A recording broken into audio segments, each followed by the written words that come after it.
अजून एक मोठी बातमी बघूयात। निलेश घायवळ संदर्भातली बातमी आहे। निलेश घायवळ पासपोर्ट प्रकरणाची आता चौकशी होणार आहे।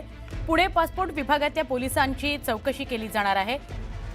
तत्कालीन पोलीस निरीक्षक कर्मचारी यांना याबाबत नोटीस बजावण्यात आलेली आहे। त्याला पासपोर्ट मिळाला कसा या सगळ्या संदर्भात त्या व्यक्तींना जेव्हा ते काम करत होते त्या व्यक्तींची चौकशी होणार आहे।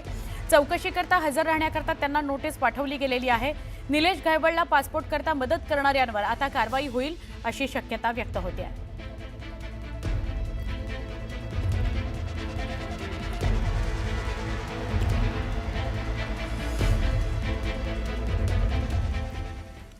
अजून एक मोठी बातमी, धक्कादायक पण बातमी आहे। कल्याणमधून 2 वर्षाच्या चिमुरडीवर खुनाच्या प्रयत्नाचा गुन्हा दाखल करण्यात आलाय। पोलिसांच्या या अजब कारभारामुळे परिसरात संताप आहे। कल्याणच्या मोहने या परिसरात झालेल्या दगडफेक प्रकरणी 25 ते 30 जणांवर गुन्हा दाखल करण्यात आला होता। पण याच यादीत 2 वर्षाच्या लहान मुलीचं सुद्धा नाव आहे, त्यामुळे भडका उडाला। 2 दिवसांपूर्वी फटाक्याच्या वादातून दगडफेक आणि तोडफोडीची घटना घडली होती। घटनेचा व्हिडिओ व्हायरल झाल्यावर पोलिसांनी दोन्ही गटातल्या काहींवर गुन्हा दाखल केला। दरम्यान निरपराध चिमुरडीचं नाव या गुन्ह्यातून वगळा अशी मागणी मुलीच्या कुटुंबियांनी केली आहे। तर तक्रारदाराच्या माहितीवर गुन्हा नोंदवला, चौकशी सुरू आहे असं अजब उत्तर पोलिसांनी दिलंय।